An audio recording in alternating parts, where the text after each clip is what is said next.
Boa noite, meus irmãos. Sejam muito bem-vindos, meus irmãos e minhas irmãs que estão entrando para a vigília de Pentecostes. Nós tivemos um momento maravilhoso agora de louvor ao Espírito Santo, um momento em que rezamos as vésperas, como a gente sempre vinha fazendo no retiro de Pentecostes. E assim, a Leandra está dizendo aqui que continua cantando a música. Eu não sei como é que pode isso, né? Mas é a bilocação na live da comunidade. Então é a bilocação, é uma graça. Vamos falar assim. Porque nós entramos agora com um momento formativo, de dinâmica, desse momento do nosso retiro de Pentecostes. Nós ficamos muito felizes pela participação de vocês essa semana. Tá certo, Leleco. Obrigada. Então, nós ficamos demais, mas muito felizes mesmo com a participação de vocês no nosso canal, nas Lectures Divinas, e nós vamos iniciar esse momento, na alegria de ter vocês aqui conosco. Em nome do Pai, e do Filho, e do Espírito Santo. Amém. Romário, seja muito bem-vindo nessa alegria. Eu acolho todos vocês, os que estão entrando agora. Eu sei que nós já rezamos, mas vamos invocar novamente o Espírito Santo de Deus. Vamos invocar esta graça. Vamos pedir ao Espírito Santo de Deus que nesse retiro de Pentecostes venha trazer esse dom da alegria. Que a gente já pode presenciar aqui nos comentários, essa graça da alegria. Então, rezemos juntos ao Espírito Santo de Deus. Vinde, Espírito Santo, enchei os corações dos vossos fiéis e acendei neles o fogo de vosso amor. Enviai, Senhor, o vosso Espírito, e tudo será criado, e renovareis a face da terra.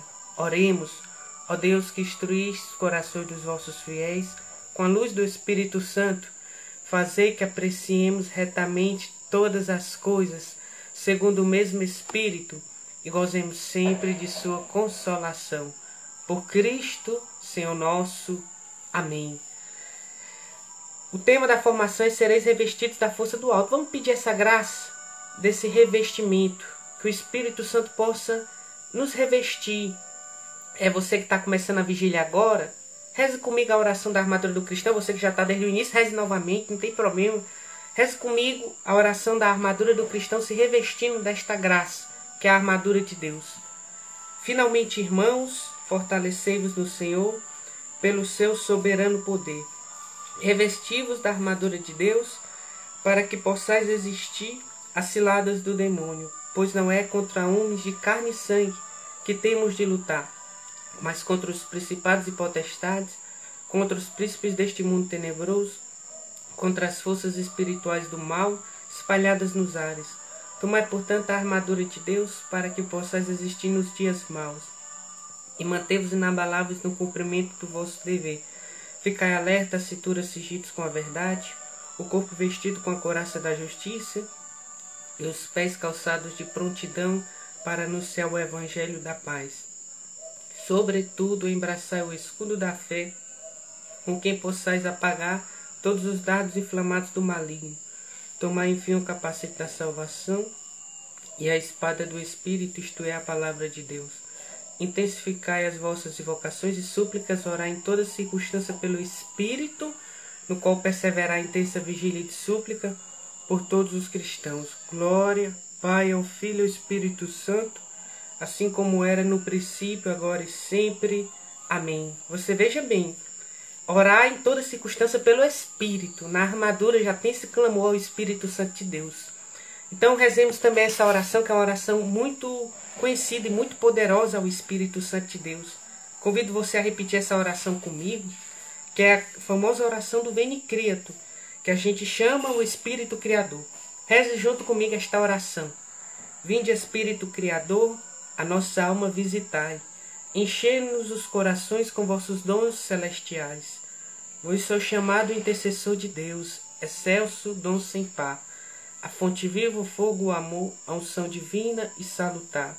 Sois o doador dos 7 dons e sois poder na mão do Pai. Por ele prometido a nós, por nós seus feitos, proclamai. A nossa mente iluminai, os corações enchei de amor. Nossa fraqueza encorajai com a força eterna e protetor. Nosso inimigo repeli, concedei-nos a vossa paz. se pela graça nos guiais, o mal deixamos para trás. Ao Pai e ao Filho Salvador, por vós possamos conhecer, que proceder do seu amor, fazendo sempre firmes crer. Amém.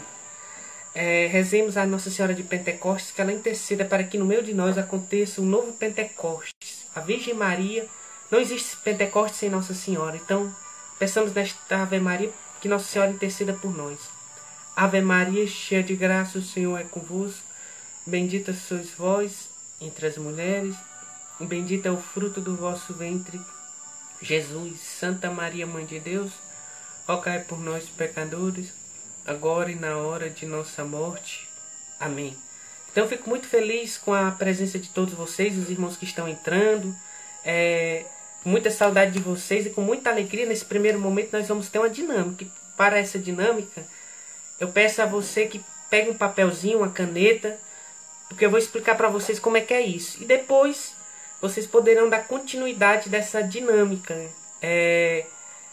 na casa de vocês com outras pessoas. Então, pega um papelzinho, pega uma caneta ou um lápis e vem comigo nessa dinâmica sobre o Espírito Santo de Deus. A dinâmica é o seguinte: nós sabemos que tem os símbolos do Espírito Santo que está no Catecismo, tem os frutos do Espírito Santo que está na Carta aos Gálatas, e tem os dons do Espírito Santo que a igreja nos ensina. E nós sabemos que, e eu vou dizer para vocês o que é cada um. O que é que eu vou querer de vocês? Eu vou querer que nesse papelzinho, eu vou dizendo para vocês o que vocês devem fazer, tá certo? Vamos lá. Quais são os símbolos do Espírito Santo? A água, a unção, o fogo, a nuvem, a luz, o selo, que é muito semelhante à unção, a mão, o dedo e a pomba, que é o pássaro da paz. Os frutos, a caridade, alegria, paz, paciência, longanimidade, bondade, benignidade, mansidão, fidelidade, modéstia, fé, continência e castidade, que é a mesma coisa, que é colocado como sendo as mesmas para fazer o número, a contagem certa de 12 frutos do Espírito Santo. Os 7 dons: fortaleza, sabedoria, ciência, conselho, entendimento, piedade e temor de Deus. Então o que é que eu vou querer de você? Eu quero que você desenhe um desses símbolos do Espírito Santo. Você vai desenhar um desses 9 símbolos do Espírito Santo que eu vou repetir. E você vai colocar nesse desenho um fruto do Espírito Santo com uma mensagem que pode ser pequena, com o dom do Espírito Santo que a gente recebeu. E o que é que você vai fazer? Você vai desenhar e vai dar essa carta para uma pessoa, essa folha para uma pessoa. Se você não pode entregar presencialmente, você manda uma foto para o WhatsApp dessa pessoa, desejando a ela essa mensagem, este fruto do Espírito Santo na vida dela. E pedindo a ela que ela reavive esse dom do Espírito Santo na vida dela. Então, eu peço que você faça essa dinâmica 2 vezes. Uma para uma pessoa que você quer entregar muito e outra para uma pessoa que está precisando muito. Então, eu peço a você que seja canal de Deus, que as pessoas hoje estão estressadas, deprimidas, ansiosas, com síndrome do pânico, com muitas dificuldades para dormir. Então, é um sinal até de caridade que a gente vai fazer. A gente vai pegar nessa folha, vamos desenhar um dos símbolos do Espírito Santo. Você pode desenhar água, não sei, você use a sua criatividade. Desenhe a unção, aquilo que você faz. Se lembra da unção, o selo, porque o selo no catecismo fala que o selo é muito perto da unção, muito próximo da unção. A nuvem, desenhar uma nuvem, ou a luz, ou a mão, ou o dedo, ou a pomba, que é o pássaro da paz. E você vai colocar um dos frutos do Espírito Santo, que eu citei para vocês e vou repetir. Você faz esse desenho, você coloca caridade, alegria, paz, paciência, longanimidade, que é a paciência além da paciência. É o exemplo de Jesus. Jesus, ele não teve somente paciência, Jesus teve longanimidade, porque a repetição de sofrimento que Jesus teve foi longânimo, foi muito mais do que a paciência. Bondade, quando você faz bem a uma pessoa, você está sendo bondosa. Mas a benignidade é quando você faz a bondade da bondade. Você faz mais do que eu lhe esperava. Você dá, além de dar comida por... Só um exemplo. Além de dar comida para um pobre, você dá roupa, você dá do dinheiro que você não tem. Isso é benignidade. Você é uma bondade acima do esperado. Só um exemplo. Mansidão, fidelidade, modéstia, que é muito importante, continência, castidade e fé. Esses são os frutos do Espírito. Então você vai escolher um desses frutos para desejar isso na vida do seu irmão. E vai fazer essa mensagem pensando nesse seu irmão que está precisando, nesse irmão que você quer entregar. Ou essa carta, se não pode presencialmente, manda foto para esse irmão pelo WhatsApp. Que você se lembrou dele, que o Espírito Santo lhe pediu para você entregar essa mensagem para ele. E os dons do Espírito Santo, pedindo para esse irmão reavivar na sua vida, que ele tem a fortaleza, a sabedoria, a ciência, o conselho, o entendimento, a piedade e o temor de Deus. Então, assim, quem não tiver entendido pode perguntar novamente que eu explico de novo essa dinâmica. Mas isso aqui você vai fazer após a vigília, vai fazer isso amanhã, no dia de Pentecostes, e você vai fazer isso pensando no irmão que você que sabe que está precisando muito, numa pessoa que você conhece, pode ser da sua família ou não, que está precisando muito, e uma pessoa que você quer partilhar essa graça. Você pode fazer isso com quantas pessoas você quiserem. Você pode fazer isso com quantas pessoas você quiser, mas especialmente que seja com duas. Uma que você pensa agora no momento e uma que está precisando muito. E você sabe disso. Pode mandar até na madrugada. Tem tanta gente com dificuldade de dormir. Então você pode mandar para essa pessoa na madrugada. Imagina ela receber uma coisa dessa na madrugada. Ou pode mandar no dia de amanhã mesmo de Pentecostes. É uma graça do Espírito Santo para todos. Assim seja, meu irmão Mai. Meus parabéns pela graça da paternidade. Então, nesta alegria nós vamos dar início à formação. Essa dinâmica, quem não entendeu pode perguntar que eu explico de novo. Então nós vamos continuar a formação. Todo dia a gente tinha uma formação de Lectio Divina. Só que hoje, a formação de hoje foi unida a essa formação da vigília de Pentecostes. A formação falava de efusão do Espírito Santo. E a vigília, o tema da formação é semelhante a isso. Sereis revestidos com a força do alto. Então, a primeira coisa, nós sabemos que a festa de Pentecostes é a festa do Divino Espírito Santo. A festa de Pentecostes é a festa do Divino Espírito Santo. Ali você vê que a igreja foi inaugurada. Então, no dia de Pentecostes você pode ter a alegria de dizer: eu sou católico, graças a Deus. A igreja está fazendo aniversário. Parabéns para a Santa Igreja Católica. Parabéns para todos os católicos, porque nós fomos inaugurados, nós nascemos do coração de Jesus na cruz, mas fomos inaugurados em Pentecostes, que a igreja saiu para a missão, que a igreja começou a evangelizar através de São Pedro e dos apóstolos. Então, é celebrar a vida da igreja em Pentecostes, e é celebrar o Divino Espírito Santo. Nós temos a novena de Pentecostes, que nós estávamos fazendo nesse retiro, e a novena de Pentecostes é a novena que é a mãe de todas as novenas. E antigamente tinha até uma tradição que era a oitava de Pentecostes, que era, assim como tem a oitava de Páscoa, a oitava de Natal, tinha também uma antiga tradição litúrgica da oitava de Pentecostes. Então, a gente chega ao fim desse tempo pascal. Vai chegando ao fim desse tempo pascal, que é o tempo mais jubiloso, mais alegre e mais feliz da vida da igreja. É a esperança que vai renascendo em meio a esse tempo que a gente estava isolado, em meio a essa pandemia.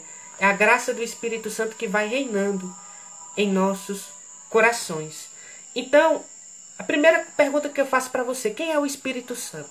Para você, meu irmão, minha irmã, quem é o Espírito Santo? Porque é muito difícil, às vezes a gente, que nem eu falei uma vez que o Papa Francisco disse isso, às vezes, o Papa Francisco disse isso, a gente não pode ficar só na teoria do Espírito Santo, o que é que a gente aprendeu no catecismo. Isso é muito importante. Mas uma coisa interessante que eu acho que o Espírito Santo é que a gente, os carismáticos de uma forma especial, não somos melhor do que ninguém, mas os carismáticos eles têm essa intimidade de buscar viver a prática, de sair da teoria a respeito do que é o Espírito Santo. Por isso que o Papa Francisco gosta muito dos carismáticos. Por quê? Porque o Papa Francisco, coisa que pouca gente sabe, ele era diretor espiritual da renovação carismática na Argentina, quando ele era bispo. Não sei se era quando ele era padre ou quando ele já era bispo, ele foi diretor da renovação carismática na Argentina. E ele sabe quanto esse movimento busca essa intimidade com o Espírito Santo. Cada um tem a sua particularidade, a sua importância na igreja. Então, o discurso com o Espírito Santo hoje, para nós até está bem formulado. Mas antigamente não foi assim. Hoje nós sabemos o quê? Nós sabemos que o Espírito Santo é Deus, com o Pai e com o Filho. E que com o Pai e o Filho, ele deve ser amado, louvado e glorificado. É o dogma da Santíssima Trindade, que é o principal mistério da nossa fé católica.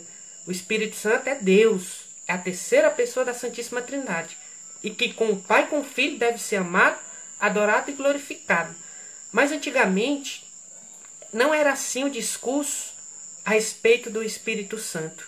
O discurso da pneumatologia. A pneumatologia é a parte da teologia que estuda sobre o Espírito Santo. Houve muitas heresias que tentaram contrariar o nosso entendimento correto, o entendimento da igreja acerca do Espírito Santo. Vamos entender um contexto.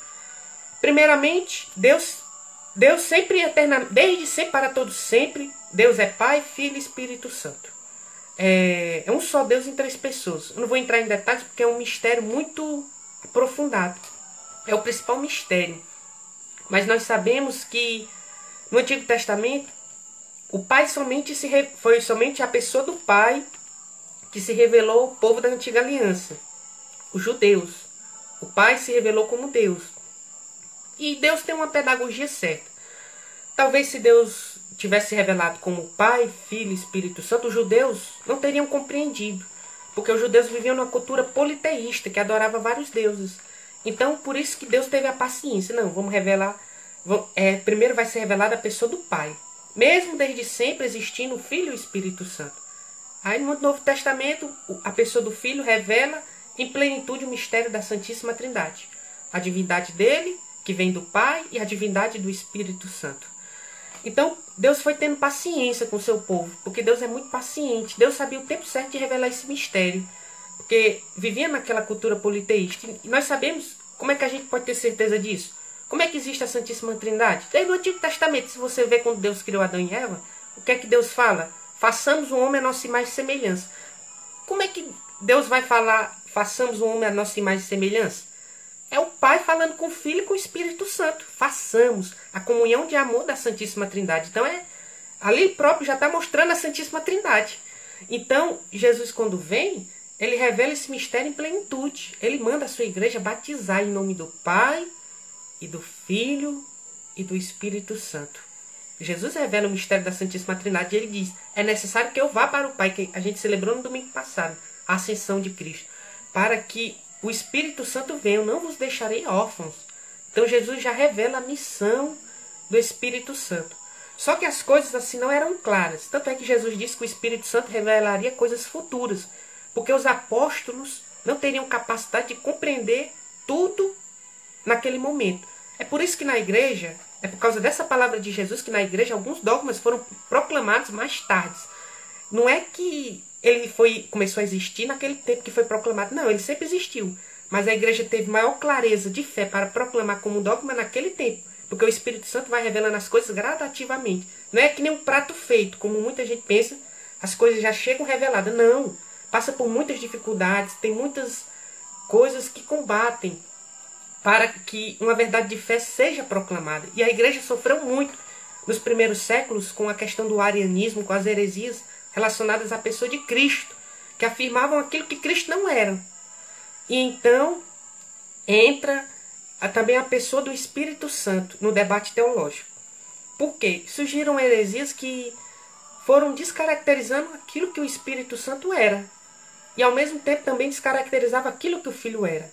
E eu vou dizer algumas delas para vocês. O modalismo, também chamado de sabelianismo, porque Sabélio, o que Sabélio dizia? Que Deus se revelava de três modos distintos. Que Deus se revelava no modo Pai, no Antigo Testamento, na legislação de Moisés. Que Deus se revelou no Novo Testamento no modo Filho, pela redenção. E que Deus se revelava na santificação dos homens no modo Espírito Santo. É chamada heresia do modalismo, ou seja, de Sabélio, que falava que Deus agia tinha três modos. E não que eram três pessoas, mas que eram três modos. Não tinha essas três pessoas, era como se fosse um modo Pai, aí por isso que chama modalismo. Então, essa heresia foi vigorosamente combatida, porque afetava aquilo que a igreja dizia, que os padres, os doutores da igreja, que os pais da igreja diziam sobre a Santíssima Trindade. Deus é um só Deus, mas é o Pai, o Filho e o Espírito Santo são distintos entre si. O Pai não é o Filho, nem o Filho é o Espírito Santo. Não, o Pai é o Pai, o Filho é o Filho e o Espírito Santo é o Espírito Santo. Então teve outro também do Ário, que era o famoso arianismo, que era, talvez seja a heresia pior que teve na história da igreja, talvez um dos piores momentos da vida teológica da igreja. Ário, ele pregava também um subordinacionismo. O que é esse subordinacionismo? Infelizmente hoje, muitos ainda pensam assim, que o Pai era superior ao Filho e ao Espírito Santo. Não, mas o próprio Jesus não falou, o Pai é maior do que eu. Eles não entendem que Jesus falava na pessoa humana dele. Lógico que na humanidade de Jesus, a divindade, que é uma só, é maior do que a humanidade. Mas a humanidade, a divindade de Jesus, que é una com o Pai e com o Espírito Santo, mostra que Jesus é igual ao Pai, que é igual ao Espírito Santo. Então, o subordinacionismo dizia não, o Filho é inferior ao Pai, o Espírito Santo é inferior ao Pai, o Pai está acima do Filho e do Espírito Santo. Uma heresia, porque a igreja não ensina isso. O Pai é a fonte da divindade, é a origem, mas só que o Pai é igual ao Filho e é igual ao Espírito Santo. Teve também a questão do triteísmo, de um senhor chamado Marcelo de Ancira, que era até um bispo. Como você vê que essas heresias elas nascem dentro da igreja. E a igreja, através dos santos, através dos seus pastores, vai combatendo elas. E o que esse bispo dizia, o triteísmo? Ele afirmava que existia 3 deuses. Na verdade, o jeito que ele falava era como se tivesse 3 deuses. Deus Pai, Deus Filho e Deus Espírito Santo. É Deus Pai, Deus Filho e Deus Espírito Santo, mas um só Deus, não 3 deuses. Foi por isso que talvez o Pai tenha poupado o povo de Israel de conhecer o mistério da Santíssima Trindade. Foi para que não caísse no politeísmo que eles viviam naquele tempo, nas nações que eram próximas a eles. Aí vem um senhor chamado Marcelo de Ancira e diz uma coisa dessa. Então, não, nosso Deus é um só Deus, mas em 3 pessoas, o Pai, o Filho e o Espírito Santo. O Pai é Deus, o Filho é Deus, o Espírito Santo é Deus, mas não são 3 deuses, é um único Deus em 3 pessoas distintas e divinas. E por fim, teve a questão do macedonismo, que são os pneumáticos. Esse macedônio talvez tenha sido uma das pessoas mais hostis ao Espírito Santo. Ele queria negar que o Espírito Santo era Deus. Ele, por todas as formas, queria combater que o Espírito Santo era Deus. Não, o Espírito Santo não é Deus, não. É uma criatura. Está a serviço do Filho. O Espírito Santo não é Deus. E a igreja teve que se posicionar para mostrar que o Espírito Santo é Deus. Certo que as questões centrais do início teológico estavam muito relacionadas à pessoa de Jesus, das heresias cristológicas, mas também essas heresias pneumatológicas também ocuparam espaço à medida que a igreja foi tendo a compreensão cristológica da pessoa do Verbo, foi surgindo essas divisões de entendimento a respeito do Espírito Santo. E a igreja foi esclarecendo e proclamando: o Espírito Santo ele é Deus. Diferente do que afirmam os macedônios, o Espírito Santo é Deus com o Pai e com o Filho. E teve também uma divergência que até hoje, mas graças a Deus está bem mais resolvida, que é a questão do filioque, que essa aí já é mais questão gramatical do que questão propriamente de doutrina. Porque os orientais, eles dizem que o Espírito Santo ele procede somente do Pai, através do Filho. Já nós, os da tradição latina, afirmamos com a Igreja Católica que o Espírito Santo procede do Pai e do Filho. E que desse mistério de amor do Pai e do Filho procede o Espírito Santo. Por isso que o Espírito Santo é o amor. Porque o relacionamento do Pai com o Filho, do Filho com o Pai. E o relacionamento do Pai com o Filho, do Filho com o Pai, a gente viu na oração sacerdotal essa semana. É amor.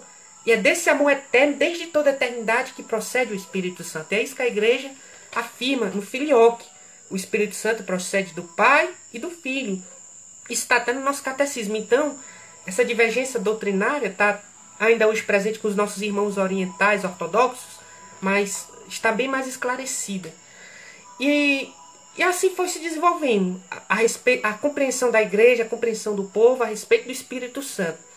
Só que a gente sabe, o Espírito Santo assim não ainda ficava muito, digamos que distante, assim, talvez da devoção, do imaginário popular. Todo mundo sabia que era Deus, todo mundo adorava, quando adorava o Filho. É engraçado que as coisas vão se revelando. O Espírito Santo vai revelando à igreja as coisas com o tempo. Por exemplo, no primeiro século não tinha adoração santíssima. Hoje, a partir do segundo século, no primeiro milênio. No segundo milênio, hoje nós temos adoração santíssima. E quando você se prostra em adoração a Jesus Eucarístico, você está adorando o Espírito Santo. Você está adorando o Pai Eterno. Porque você está adorando o único Deus na Santíssima Trindade. Na pessoa do Verbo encarnado que está presente na Eucaristia. Então, o Espírito Santo de Deus, ele, digamos que no imaginário popular as pessoas tinham essa dificuldade. Até porque a arte cristã tinha... até no nosso imaginário popular fica difícil entender essa representação do Espírito Santo. Por quê? Eu vou explicar para vocês. O Pai.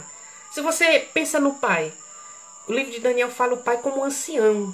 Por isso que tem a imagem do Divino Pai Eterno, como um ancião. Mas se você pensa no Pai, você se lembra, eu tenho o meu Pai. Então você vai entender o sinal de... O Pai é aquela autoridade, aquele que me educou. É aquele que conduziu a minha vida, que me ajudou, que me sustentou, que me ama. Então você vai ter esse entendimento do que é o Pai. Ou seja, então você vai ter uma visão mais nítida da pessoa do Divino Pai Eterno, da pessoa do Pai na Santíssima Trindade. O Filho é a iconografia cristã, as imagens cristãs retratam porque o Filho foi carne, assumiu a nossa carne humana, semelhante a nós em tudo, exceto no pecado. Então o Filho tem a imagem do Filho crucificado, do Filho ressuscitado, do Filho quando criança, o menino Jesus, do Filho com o rosto ensanguentado, a Sagrada Face, então, do Sagrado Coração de Jesus, do Jesus misericordioso. Então, a pessoa do Filho, na iconografia cristã, é de fácil associação na nossa mente. Mas é o Espírito Santo, que não tem nenhuma representação humana. Eu falei para vocês os símbolos do Espírito Santo. Eu falei para vocês símbolos estes que, por exemplo, a pomba é uma representação animal. A luz, a nuvem, são representações naturais. Mas não tem uma representação humana do Espírito Santo de Deus, na iconografia. É por isso que tinha uma imagem antiga que tinha 3 pessoas. Aí nessa imagem dizia: esse é o Pai, o Filho e o Espírito Santo, 3 seres humanos. A igreja disse: não. Em nenhum momento o Espírito Santo foi revelado como um ser humano. Então ele não pode ser representado assim. Então, talvez por isso tenha essa maior dificuldade de assimilar essa intimidade com o Espírito Santo. Mas só que o discurso do Espírito Santo, a pneumatologia, ela foi se desenvolvendo para mostrar que o Espírito Santo está em nós, ele habita em nós, em nosso batismo. Que nosso corpo é templo do Espírito Santo. Que o nosso corpo é templo do Espírito Santo. Já imaginou? O seu corpo é santuário de Deus, é santuário, templo do Espírito Santo. A sua alma da mesma forma. Então foi se desenvolvendo, até que chegou uma beata chamada Beata Helena Guerra. É a beata de devoção dos carismáticos. Por quê? Porque a Beata Helena Guerra, ela começou a escrever cartas por grande, não é qualquer papa, é um papa grandioso, Papa Leão XIII, que escreveu aquela oração do pequeno exorcismo e aquela famosa oração de São Miguel Arcanjo, só para vocês entenderem. Ela escreveu várias cartas, que são os escritos de fogo, pedindo ao Papa Leão XIII que mostrasse para a igreja cada vez mais o papel do Espírito Santo, que tornasse o Espírito Santo mais conhecido. Ela foi pedindo isso ao Papa e o Papa Leão XIII foi atendendo as correspondências dela. E o grande Papa Leão XIII, o que foi que fez? Da virada de ano, do ano de 1899 para 1900, ou seja, a partir de meia-noite, quando iria iniciar um novo século, 1º de janeiro de 1900, ele consagrou todo o século XX, que é o século passado, que é o século que a maioria de nós nascemos, foi no século XX. Ele consagrou todo o século XX ao Espírito Santo, rezando o Veni Creator. Com a oração do Veni Creator, ele consagrou todo o século XX ao Espírito Santo. Então, meu irmão, você que é do século XX, você nasceu no século consagrado ao Espírito Santo. Lógico que a gente sabe que o século XX é um século conhecido por muitos místicos, por ser um século também da atuação do mal, do que o mal... até o próprio Leão XIII teve essa visão. Teve essa própria visão e criou a oração de São Miguel Arcanjo. Mas a gente sabe também que no século XX teve grandes manifestações de Deus. Nossa Senhora de Fátima, Padre Pio, que é uma grande manifestação de Deus, algo sobrenatural, e de uma forma especial, no século consagrado ao Espírito Santo, foi o século que teve o Concílio Vaticano II e, posteriormente, o surgimento da renovação carismática católica. Vê como Deus providencia todas as coisas? No século consagrado ao Espírito Santo, surgiu a renovação carismática católica, que tem essa missão de propagar a cultura de Pentecostes, a cultura do Espírito Santo, que tem essa afeição, essa devoção. O carismático, ele tem que ter essa devoção ao Espírito Santo, ele tem que ser essa afeição, seja de comunidade nova, seja de grupo de oração, agora que é tudo a mesma coisa, é o Charis. Você tem, e você que não é também, e que não frequenta nenhum grupo de oração, nenhuma comunidade, meu irmão, tenha devoção ao Espírito Santo, da sua forma mais tradicional, rezando as novenas, as orações, cantando as músicas do Espírito Santo, a nós descer divina luz. Então, tenha devoção, amor ao Espírito Santo. Muitos de nós somos desse tempo do século consagrado ao Espírito Santo. Então, a gente vê tudo isso, a importância do Espírito Santo. Então, qual é a necessidade que eu tenho do Espírito Santo? Qual é a necessidade que eu tenho de ser revestido da força do alto? Vamos ler a sequência de Pentecostes, que nós iremos escutar amanhã na Santa Missa. Eu vou ler para vocês a sequência de Pentecostes. E na sequência de Pentecostes eu acho que explica o quanto eu e você somos dependentes do Espírito Santo. E o quanto o Espírito Santo é importante para nós. Escute essa sequência de Pentecostes, que é o texto litúrgico oficial. Espírito de Deus, enviai dos céus um raio de luz. Vinde, Pai dos pobres, dai aos corações vossos 7 dons, que eu falei na dinâmica. Consolo que acalma, hóspede da alma, doce alívio vinde, no labor descanso, na aflição remanso, no calor aragem, sem a luz que acode, nada o homem pode, nenhum bem há nele.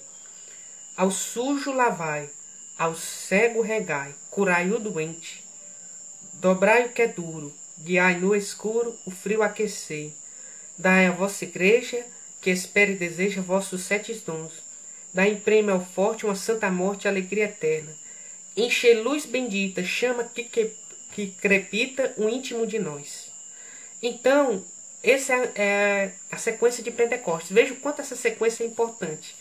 Ela está falando tipicamente porque eu e você precisamos do Espírito Santo. Sem o Espírito Santo você fica sujo, ao sujo lavai. Sem o Espírito Santo você fica seco, na tibieza, ao seco regai. Você está tíbio, está doente espiritualmente porque precisa de intimidade com o Espírito Santo. Então ao seco regai. Sem o Espírito Santo você vai ficando seco. Sabe como é uma pessoa seca? Aquela secura, mas só que na alma. Sem o Espírito Santo você fica doente. Principalmente doente na alma. A sua alma fica doente. A tibieza já é uma doença. Quanto mais uma doença da alma, como as doenças capitais dos 7 pecados capitais, que são as doenças da alma. A tristeza que está presente em cada uma delas, que é uma doença da alma. Sem o Espírito Santo você fica doente, meu irmão, minha irmã. Então veja o quanto você necessita do Espírito Santo. O quanto você necessita ser revestido com essa força do alto. Dobrai ao que é duro. Sem o Espírito Santo, seu coração vai ficando duro. Como pedregulho, vai ficando endurecido. Endurecido ao teu próximo. Deixa eu dizer uma coisa que é muito séria. Você vê uma notícia num jornal de uma situação que acontece de assassinato, de morte, e você passa como se fosse algo normal. Eu já vi 20 notícias dessa por dia. Mesmo que você já tenha visto 20 notícias dessa por dia, se você finge que, como não é com você, você está sendo indiferente ao seu próximo. E o que eu tenho que fazer? O que eu posso fazer? Você pode rezar por essa pessoa que você viu no noticiário do jornal. Você pode pedir por essa pessoa que você viu no jornal. Você não deve ser indiferente ao seu próximo. Você deve amar, porque Jesus ensinou o amor ao próximo como a nós mesmos. Só que veja bem, os 10 mandamentos da lei de Deus. Os 3 primeiros, relacionados ao amor a Deus sobre todas as coisas. Os 7 últimos, relacionados ao amor ao próximo como a si mesmo. Tem mais mandamento para amar o próximo como a si mesmo, relacionado mais ao amor ao próximo como a si mesmo, do que relacionado ao amor a Deus sobre todas as coisas. E a gente vai ser cobrado, mas muito cobrado, nessa questão, no juízo particular, nessa questão do amor ao próximo como a nós mesmos. Essa questão do amor é essencial para Jesus. Se importar com o outro, amar o outro. E o Espírito Santo é um espírito de amor. Ele habita naquelas pessoas que amam a Deus sobre todas as coisas. E o sinal da cruz, vertical. A gente fez esse negócio de isolamento vertical e horizontal. Vertical, amor a Deus sobre todas as coisas. Horizontal, amor ao próximo como a nós mesmos. Questão do sinal da cruz. Vertical, direção para o céu. Amor a Deus sobre todas as coisas. Horizontal, amor ao próximo como a nós mesmos. Tudo igual, de um lado e do outro da cruz. Então, nós devemos amar o próximo. E principalmente nesse tempo que as pessoas estão precisando de nós. Você já se questionou quantas pessoas precisam de você? Talvez de uma simples mensagem no status. Só um exemplo. O Espírito Santo quer usar de você numa mensagem no Facebook, no Instagram, não sei. Uma ligação, só perguntando como é que a pessoa está, uma passagem da Bíblia. Não custa nada. E a gente passa cada dia sem fazer a diferença na vida do outro. Sem fazer a diferença. A sua vida, meu irmão, você tem uma missão. Deus tem uma missão para você. A sua vida é para fazer diferença na vida das pessoas. E você tem que se questionar aonde você está amando o seu próximo como a si mesmo. Aonde você está fazendo a diferença. Para que as pessoas possam ser melhores. Para que as pessoas possam se aproximarem de Deus. Para que as pessoas possam viver aquilo que Deus quer. Então, ame o seu próximo. Ame. E o coração fica duro. A gente não consegue mais amar o próximo porque a gente está endurecido. Guiar no escuro. A pessoa fica na escuridão sem o Espírito Santo. Por isso que precisa que o Espírito Santo guie no escuro. Sem o Espírito Santo, as trevas dominam, toma de conta. Veja como o Espírito Santo está presente desde a criação, até foi criada a luz. O Espírito parava sobre as águas. Pode ver lá o livro do Gênesis. Sem o Espírito Santo, a gente fica na escuridão. Outra coisa também, o frio aquecer. Eu até falei sobre a questão do... Eu falei da secura. Mas aqui é a questão do frio. E eu faço até uma breve correção. O frio é que é mais relacionado à tibieza. Então, o frio aquecer, que sem o Espírito Santo a gente fica frio. Fica frio para a Deus. Fica frio para o próximo. Então, deixemos de lado as obras da carne, que São Paulo fala aos Gálatas. A vingança, o ciúme, a inveja, o rancor, o ressentimento,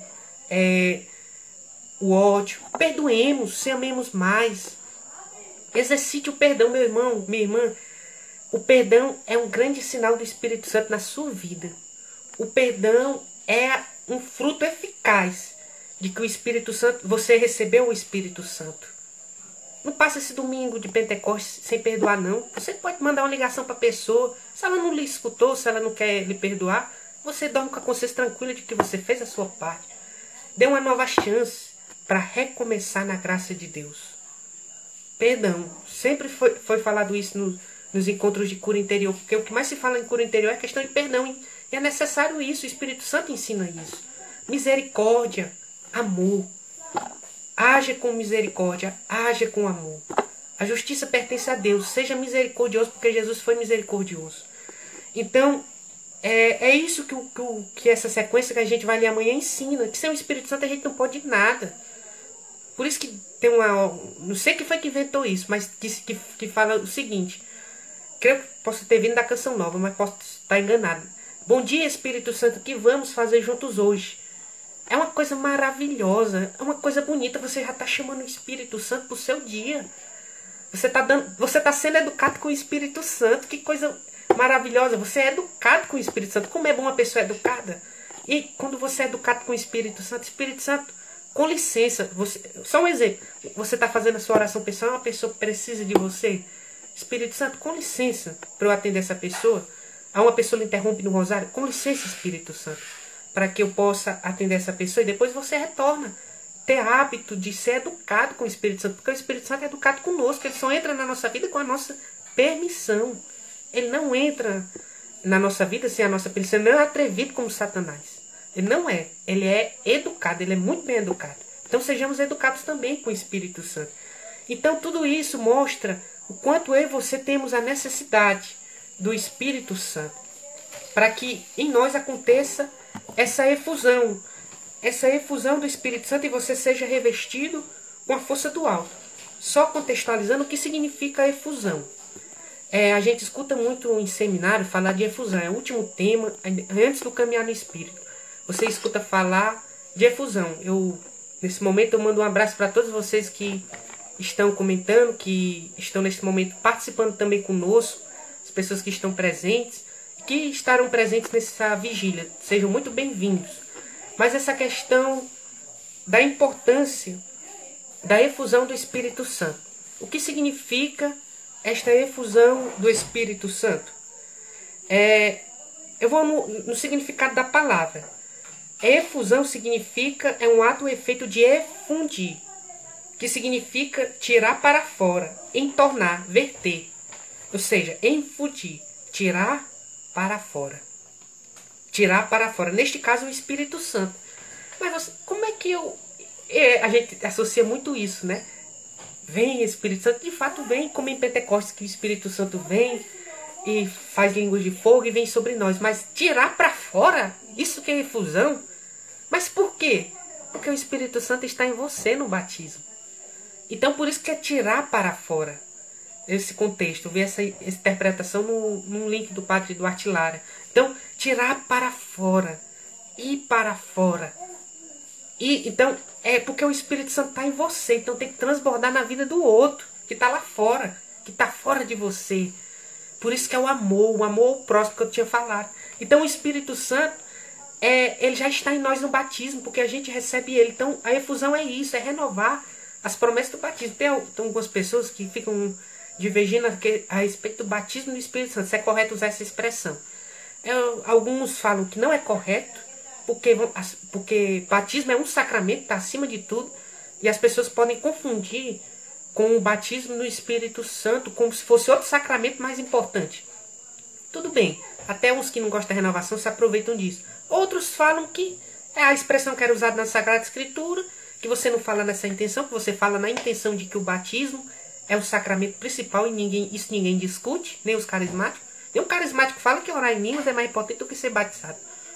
Aliás, ser virtuoso é mais importante do que os carismas, porque os carismas são de serviço. A virtude é algo que lhe torna santo. Humildade relacionada a esses frutos do Espírito. Os frutos são mais importantes do que esses carismas que a gente vê muito em oficina de seminário. Mas eles são importantes para o serviço no Espírito Santo. Então, sem entrar nesse detalhe da palavra, a efusão no Espírito Santo, ela faz com que torne para fora. E interessante, qual é uma frase que pode dar um entendimento melhor do que a efusão do Espírito Santo para nós? Uma pessoa fica cheia do Espírito Santo. Essa é a melhor expressão para que a gente entenda o que é efusão do Espírito Santo. É ficar cheio do Espírito Santo. Fala que Estevão estava cheio do Espírito Santo. A gente viu nesse tempo pascal o livro dos Atos dos Apóstolos. É o livro do tempo pascal, é o livro da igreja. Então fala cheio do Espírito Santo. O que significa esse ser cheio do Espírito Santo? É receber a efusão do Espírito Santo. Receber a efusão do Espírito Santo. Então, eu fico cheio do Espírito Santo para quê? Para amar. Interessante que no cenáculo estava presente Maria e os apóstolos, os discípulos do Senhor. E eles ficaram cheios do Espírito Santo. O que eu acho mais interessante que o Espírito Santo veio me dando entendimento essa noite era o seguinte. Maria foi a única que talvez não tenha ficado por aquele momento, porque ela sempre foi cheia do Espírito Santo. Então Maria é cheia de graça. Então a cheia de graça sempre foi cheia do Espírito Santo. Aquele momento foi como eu posso dizer, uma renovação daquilo que ela já era, cheia do Espírito Santo, concebida sem pecado original, sem espaço para o pecado, mês de maio, mês de Nossa Senhora. Sem Maria não tem Pentecoste. Maria estava lá como mãe da igreja, vendo a inauguração da igreja, o nascimento da igreja. Então, o Papa Paulo VI, no Concílio Vaticano II, proclama Maria é mãe da igreja. Então, Maria é aquela que já era cheia do Espírito Santo. Já era cheia do Espírito Santo. E os apóstolos é que então ficaram cheios do Espírito Santo. Então, neste dia de Pentecostes, eu lhe convido a pedir essa graça de ficar cheio do Espírito Santo, ou seja, de receber a efusão do Espírito Santo, de ser revestido com a força do alto. Mas para que você precisa ser revestido com a força do alto? Você precisa ser revestido com a força do alto por causa da sua fraqueza da terra. Por causa da sua fraqueza da terra, você precisa de uma força do alto. Porque você é fraco. Mas você precisa reconhecer a sua fraqueza. O grande problema é que nós, muitas vezes, agimos como pelagianos. A gente se considera tão forte que a gente não reconhece a nossa fraqueza. E quem que se aproveita nisso? Quando eu e você não reconhecemos a nossa fraqueza, quem se aproveita é o maligno, que nos dá essa falsa muralha de segurança. Não. Racionalmente, eu não vou fazer isso. Racionalmente, eu não consigo. Porque você tem essa falsa visão de você mesmo. E o próprio Jesus não nos enganou. Jesus falou, orai e vigiai, porque somos fracos. Porque Ele sabe da nossa fraqueza. Então o primeiro passo, meu irmão, minha irmã, é que você reconheça a sua fraqueza. Você vai ao médico porque você sabe que você é fraco. E você vai no médico porque você precisa que ele dê algum remédio para a fraqueza dele. Não importa o remédio, seja azitromicina, seja o que for. Ele vai lhe dar um remédio para a sua fraqueza. De acordo com a sua doença, ele vai decidir o melhor e vai lhe aplicar o remédio. Pode ser que seja uma cirurgia. Então, da mesma forma, no nosso relacionamento com o Espírito Santo, é isso. No nosso relacionamento com o Espírito Santo, nós temos que se apresentar com a nossa fraqueza. A gente acabou de ler na sequência do fraco, que ele age no fraco. Então, é preciso que você reconheça que nem São Paulo. São Paulo é um grande exemplo. Na minha fraqueza se manifesta a força de Cristo. Quando eu sou fraca, então que eu sou forte. Entende? Então não é questão de ser homem, essa cultura machista, não é questão de ser o mais forte, não. Aceite, reconheça a sua fraqueza e recomece com a força do Espírito Santo, com a graça de Deus. Mas como é que eu vou recomeçar se eu não tenho o sacramento da confissão? Porque o sacramento que perdoa para quem é pagão é o batismo. Mas o sacramento que perdoa para quem é batizado é a confissão. Peça ao Espírito Santo a graça de uma efusão. A efusão do Espírito Santo realiza também em nós um profundo arrependimento, que a gente pode chamar de contrição perfeita. Pedir ao Espírito Santo que nos dê essa contrição perfeita, esse profundo arrependimento. Você vê que quando Pedro pregou, eles perguntaram, meus irmãos, o que nós precisamos fazer para se salvar? Então, eles receberam a efusão do Espírito Santo na pregação de Pedro. Fala até que eles ficaram cheios do Espírito Santo. Por quê? Porque a verdadeira efusão faz a gente se arrepender dos nossos pecados. E faz a gente amar. Então, trilhe um caminho de amor. O Espírito Santo é um espírito de amor. E ele quer lhe conduzir no amor. Então, deixe ser conduzido pelo Espírito Santo no amor. Para que você possa amar. Amar e amar. Sem se cansar. E se você cansar, o Espírito Santo vai revigorar as tuas forças. O Espírito Santo vai te conceder a graça de você recomeçar a caminhada. Mas não desanime, não pare. A gente recebeu a notícia que as coisas estão voltando ao normal aos poucos. Talvez as igrejas ainda não, mas as coisas estão voltando ao normal aos poucos. O que é que você vai tirar de aprendizado de toda essa quarentena? Se você pode até ter que em você surja um efeito oposto, um efeito de lamentação, de acusação, de culpa. Eu podia ter feito isso na quarentena e não fiz. E agora eu não tenho mais tempo. Eu tinha tempo e não fiz. Meu irmão, se acalma, calma o seu coração. Deus tem um tempo certo para todas as coisas. Mas reflita sim, reflita, veja o que pode ser mudado nesse tempo que, quando terminar esse isolamento, reflita o que você aprendeu. Foque nas coisas positivas, naquilo que Deus também realizou na sua vida de bom, de coisas boas. Celebre isso. Não fique preso, sim, seja realista, mas não seja negativista também. Busque ajuda. E quem vai poder te dar essa ajuda é o Espírito Santo de Deus. É o Espírito Santo de Deus que vai poder te fazer com que você possa jamais desistir. O que importa é não desistir, o que importa é não desanimar. Que bom que você pelo menos agora está tendo a oportunidade de pensar e ver que você não fez isso, não fez aquilo, não fez aquilo. É graça de Deus.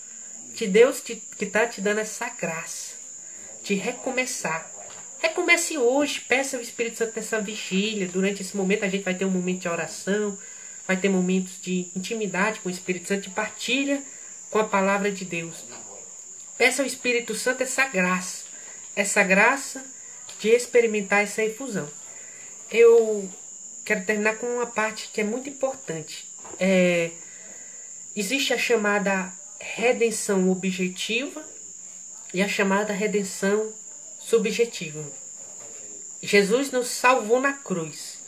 Todos nós cremos nisso. A gente experimentou essa graça de reviver na Semana Santa e a glória da ressurreição durante todo esse tempo da Páscoa. Jesus nos salvou na cruz. Essa é a redenção objetiva. Jesus morreu na cruz. Por que Jesus morreu na cruz? Porque Ele te ama. Porque Ele quer a tua salvação. Mas interessante que às vezes a gente escuta essas coisas, a gente não reflete bem. A gente acha que eu estou falando... aqueles que entregam aqueles panfletos, Jesus te ama, a gente pensa que é só algo simplista, que todo mundo já sabe. Mas reflita bem, vamos refletir. Qual é a necessidade que Deus tem de criar você? Deus já é eternamente feliz, Pai, Filho e Espírito Santo. Meu Deus do céu, como Deus é bom comigo e com você. Qual é a necessidade que Deus tinha de criar você, meu irmão? Qual é a necessidade que Deus tinha de você? Nenhuma. Deus é eternamente feliz e satisfeito em si mesmo. Não tinha necessidade nenhuma, mas Deus lhe criou porque Ele quis compartilhar dessa felicidade dele com você. Mas essa felicidade não só seria compartilhada, só teria real sentido se fosse livre. Deus não criou você para ser um robô. Faça isso certinho, certinho, certinho.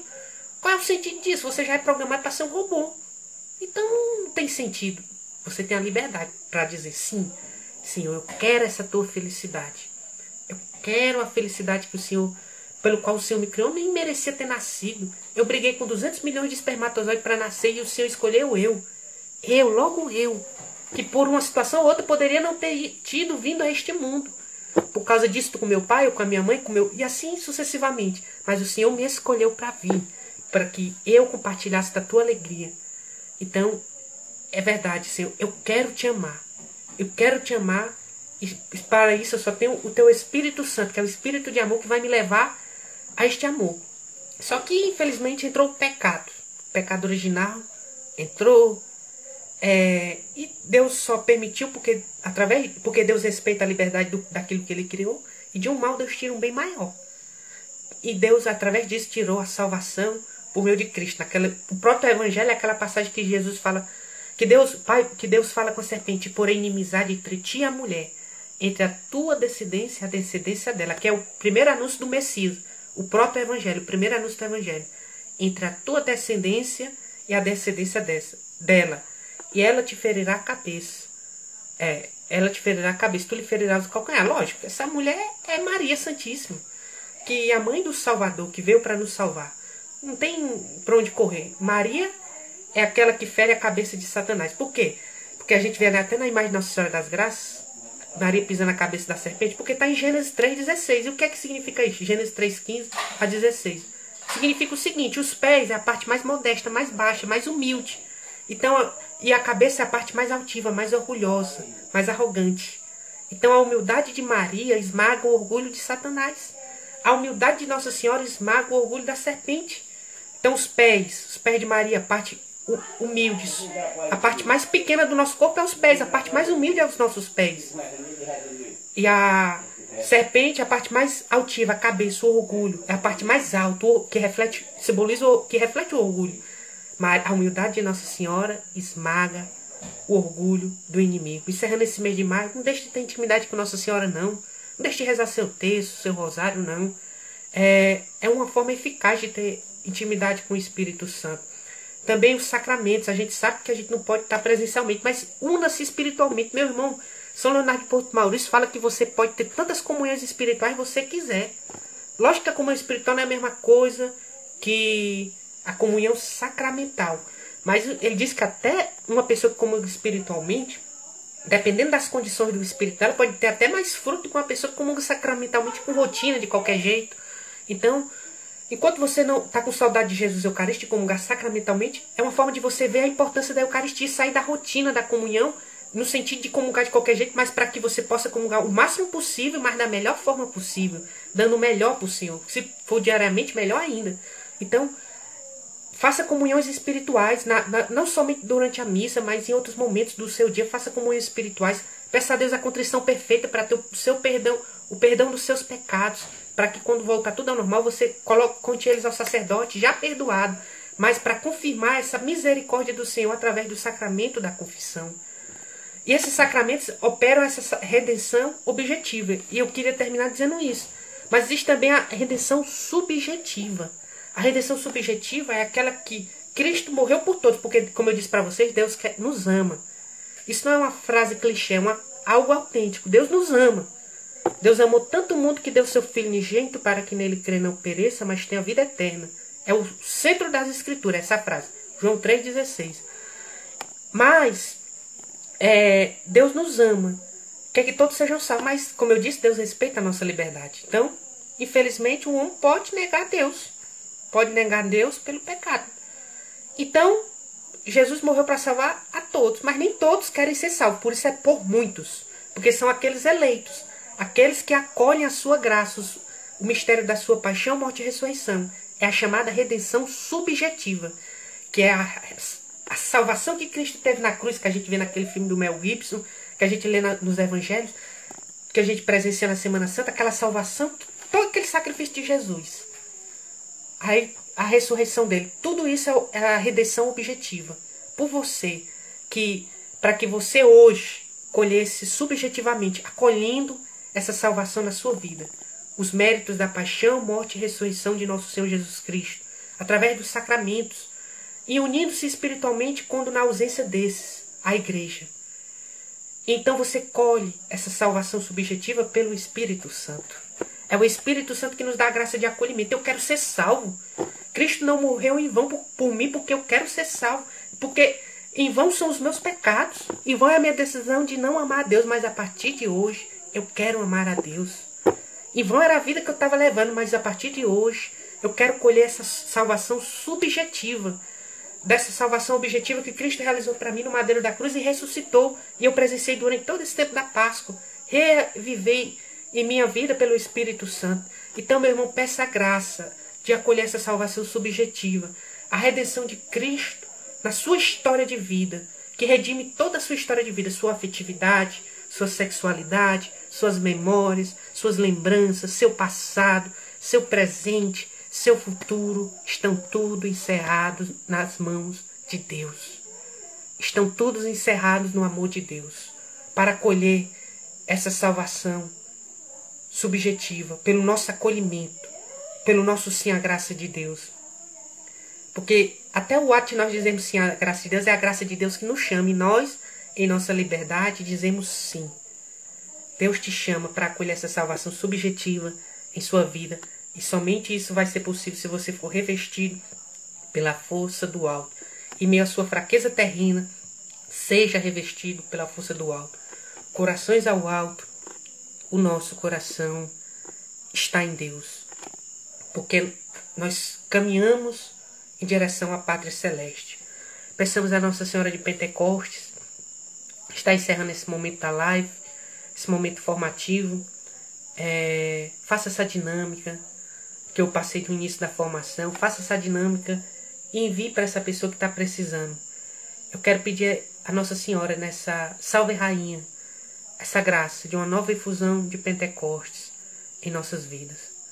Salve Rainha, Mãe de misericórdia, vida, doçura e esperança nossa salve. A vós bradamos, degredados filhos de Eva. A vós suspiramos, gemendo e chorando neste vale de lágrimas. Eia, pois, advogada nossa, esses vossos olhos misericordiosos a nos volvei, e depois deste desterro mostrai-nos Jesus, bendito é o fruto do vosso ventre. Ó clemente, ó piedosa, doce sempre Virgem Maria, rogai por nós, Santa Mãe de Deus, para que sejamos dignos das promessas de Cristo. Amém. Continue conosco na live, continue conosco na vigília de Pentecostes, em nome do Pai, e do Filho, e do Espírito Santo. Amém.